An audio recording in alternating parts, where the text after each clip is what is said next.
উনি কিছু হলেই সরসিনা পিসা হুজুর কাফের, মামুনুল হক কাফের, আমর শফি কাফের, তাহিরি কাফের, উনি কাফের, মিজান ওমর আজহারি কাফের। কাফের ফতোয়া দিতে এমন কাফের ফতোয়া দিছে একমাত্র সব কাফের উনি ইমানদার।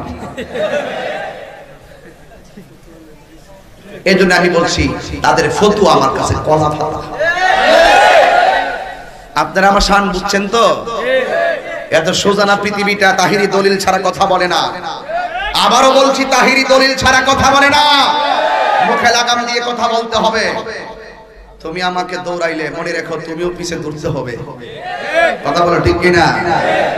তুমিও দৌড়তে হবে। এজন্য ওই দৌড়টা কাউরে দেওয়ার আগে চিন্তা করে দৌড় দে, তুমি তার সাথে দুইটা পারবা কিনা। একার জায়গা মতো টুকা দিছ, আর জায়গা পাইছিলাম না। সবাই টুকা দিতে সাইডাল ইসলাম, তাহিরির টুকা দিয়া সারা এত সহজ না। তাহিরির কিছু বলে বাউল, তুমি একটা ফাউল। দায়িত্বশীল ব্যক্তি দায়িত্বহীন আচরণ করে, শব্দ চয়ন যেখানে ব্যাখ্যামূলক সেখান থেকে নিরন্তর ডেলিভারি মূর্খেরা নামো। ঠিক কিনা বলেন?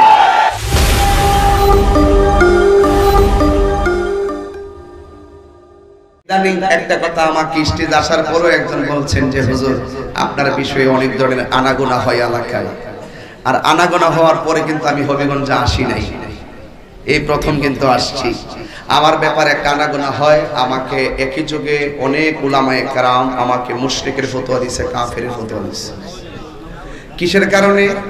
আমি একটা খাজা গরিবে নওয়াজের শান গাইছিলাম, এই কারণে।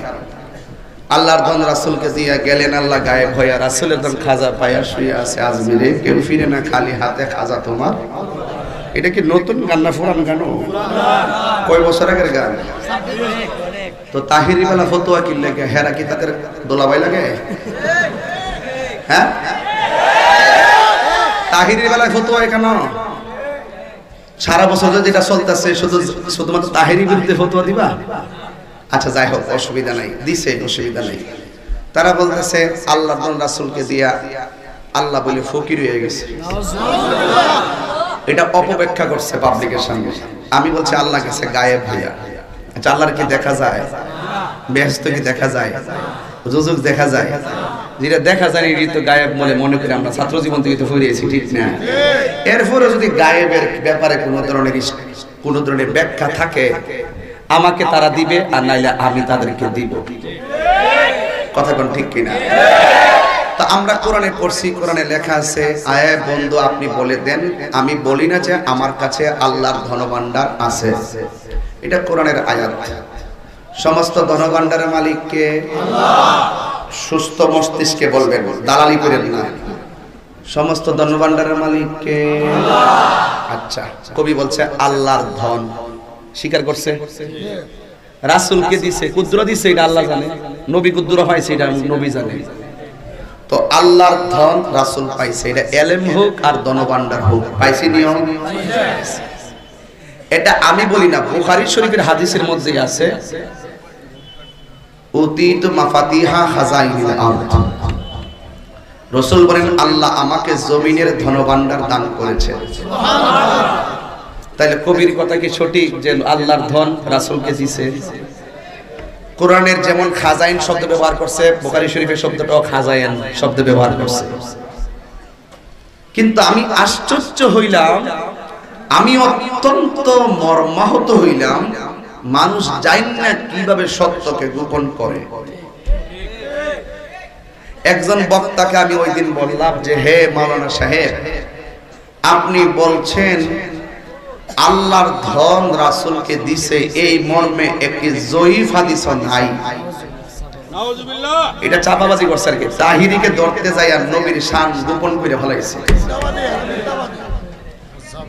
একটা জয়ীফ হাদিস নাকি নাই। পরে আমি এটা ভাবলাম যে না, তর্ক করে লাভ নাই, আমি একটা ধরাই দিই। পরে আমি একটা বক্তব্যের মধ্যে স্পষ্ট করে দিছি যে আল্লাহ রাব্বুল আলামিনের হাবিবকে আল্লাহ পাক ধনভাণ্ডারের চাবি সমূহ দিয়েছেন। সুবহানাল্লাহ। তো কতটুকু দিয়েছেন সেটা আল্লাহ পাক ভালো জানেন, রাসূল কতটুকু পেয়েছেন আমাদের স্বল্প জ্ঞানে তা বোঝার কোনো ক্যাপাসিটি নাই। এই কথা বলার পরে ওই বক্তা আমার বক্তব্যটা হয়তো দেখছে, দেখে কি বলতেছে জানেন? আমি আশ্চর্য হয়ে গেছি। দেখে বলতেছে ওই দিন তো বলছে নবীর আল্লাহ ধনভাণ্ডার দিয়েছে, একটা জয়ী হাদিসও নাই। আর আমার বক্তব্যটা দেখার পরে বলতেছে আল্লাহর 40,000 এরকম জগৎ আছে, এর মধ্যে শুধু জমিনের ধনভাণ্ডারটা দিছে আর অন্য কিছুর ধনভাণ্ডার দিছে না। আমি অবাক হয়ে গেলাম, ওনার নামের আগে আবার মুহাদ্দিস আছে, অথচ স্পষ্ট আছে আল্লাহর হাবিবকে আল্লাহ পাক আকাশের ধনভাণ্ডার দান করছে, স্পষ্ট সহিহ হাদিস। এটারে তিনি কেমনে উল্টাইবেন? মুহাদ্দিস সাহেব বলে চাপাবাজি করেন না, এখনো স্বীকার করে ফেলেন নবীর শান সুমহান, নবীজিকে আল্লাহ পাক ধনভাণ্ডারের চাবি সমূহ দিয়েছেন। নবীও বলেছেন ইন্নামা আনা কাসিম ওয়াল্লাহু ইউতি, আল্লাহ আমাকে দেয়, আমি নবী বন্টন করি। এই বন্টনের ভাগীদার গাউসে পাক হতে পারে, শাহজালাল হতে পারে, খাজা গরিবে নওয়াজ হতে পারে, এটার অন্তর্ভুক্ত সকল আল্লাহ পাকের প্রিয় মাহবুব বান্দাগণ। কথা কোন ঠিক কিনা বলেন? তো এই কথাখান আমি বলার পরে সবাই আমার বিরুদ্ধে ফতোয়া দিছে আর অপব্যাখ্যা করছে কি আল্লাহর রাসূলকে দিয়ে আমি নাকি বলছি আল্লাহ গেছে ফকির হইয়া গায়েব। আমি বলছি গায়েব হইয়া, গায়েব বর্তমানে কি ফকির হইয়া যাওয়া, খালি হইয়া যাওয়া? আল্লাহ যদি যা সৃষ্টি করছে সব যদি নবীরে দিয়া দেয়, আল্লাহ কি খালি হয়ে যাবো গা? তো এইগুলো ব্যাখ্যা করে নাই, এইগুলো তারা অপব্যাখ্যা করছে। অপব্যাখ্যা করার পরে আমি চ্যালেঞ্জ দিলাম, চ্যালেঞ্জ গ্রহণ করে নাই। দায়িত্বশীল যারা তারা শুধু দায়িত্বহীনতায় আমাকে ফতোয়া দিছে, কিন্তু দায়িত্বশীলদের কাজ ছিল যে তাহিরি এই শানটা তুমি গাইলা, কিন্তু এটা কেন গাইলা, এটার ভিতরে বিভিন্ন সমস্যা আছে। আমি হয়তো ওনাকে বলতাম যে হুজুর কোন জায়গায় সমস্যা আছে আমাকে ধরিয়ে দেন। আমি কোন 26 বছর আগে কবি কোন ধ্যান নিয়ে কবিতা লেখছে এটা তার ব্যাপার, আমি এটা কোন বিবেক নিয়ে দলিল নিয়ে গাইছি এটা আমার ব্যাপার।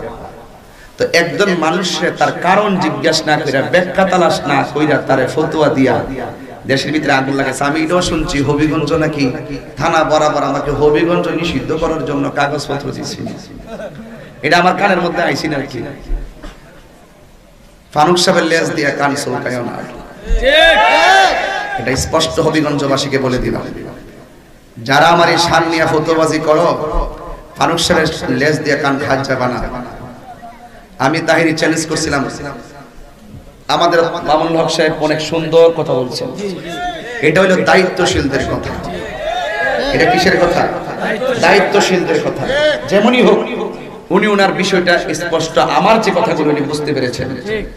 আমি গাইছি কোন কারণে গাইছি, কোন দলিলে গাইছি, আমার কাছে না জিজ্ঞেস কইরা তারা একই যুগে 60-70 জন আলেম কাফের মুশরিক ফতোয়া দিয়ে আমাকে বয়কট করো, হবিগঞ্জ আসতে দেওয়া হবে না, সুনামগঞ্জে ঢুকতে দেওয়া হবে না। আমি যে লক্ষ লক্ষ লোক নিয়ে গিয়ে সুনামগঞ্জ মাহফিল করে আসছি, বাধা দেওয়ার পরেও আটকায় রাখতে পারলা না।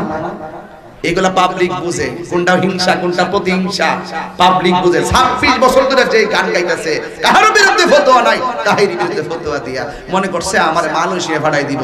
আমি কি তারে বাইকা যাওই না বেডা রে, আমি ফালায় যাওই না বেডা।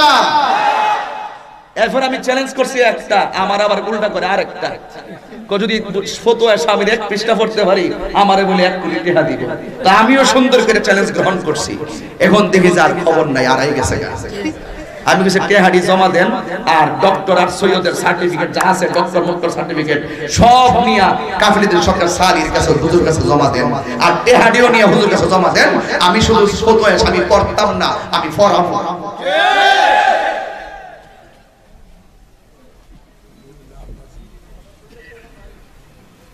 চ্যালেঞ্জ করে আবার আমারে বলে, আমারে কি কয়, বাড়িঘর বিক্রি করলে বলে আমার 10 লাখ টাকা হইতো না।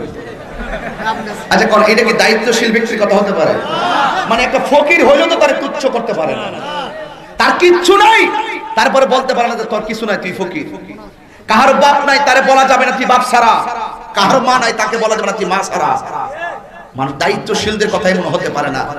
উনি কিছু হলেই সরসিনা পিসা হুজুর কাফের, মামুনুল হক কাফের, আমর শফি কাফের, তাহিরি কাফের, উনি কাফের, মিজান ওমর আজহারি কাফের।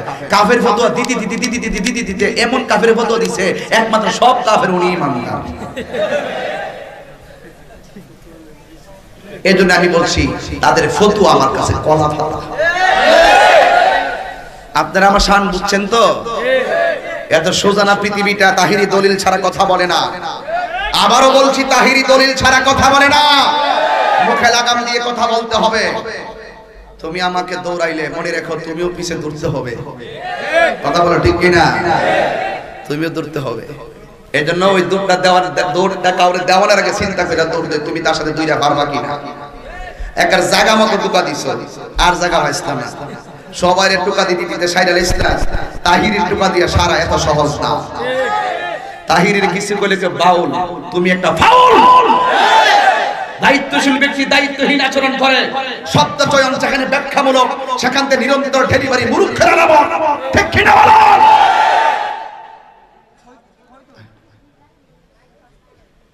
ওই আমি চ্যালেঞ্জ করব, আমার ছাত্র চ্যালেঞ্জ গ্রহণ করছে। ছাত্র যেই ছাত্রের কোনো সার্টিফিকেটই নেই, বেয়াদব ছাত্র, যেগুলো ল্যাঙ্গুয়েজ এত নষ্ট। এদের আমি বলছি যে ব্যক্তি স্নেহ করতে জানে না সে সম্মান পাওয়ার অধিকার রাখে না। যেমনই হোক দায়িত্বশীলদের কথা হবে দায়িত্বশীলদের মতো।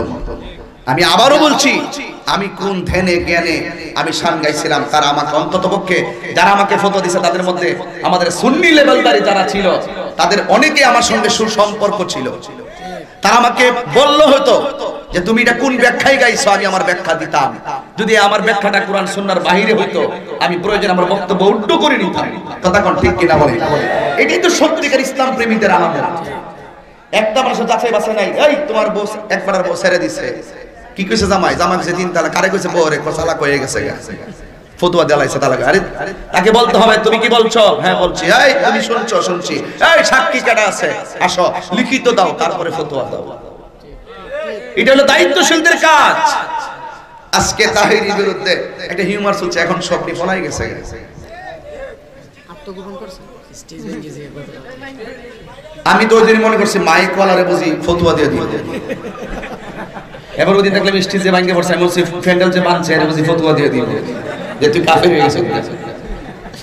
এগুলো বন্ধ করেন, সম্মানটা ধরে রাখেন। ময়দানে সব আলেমদের প্রয়োজন আছে। কথা কোন ঠিক না বেঠিক? ফতোয়া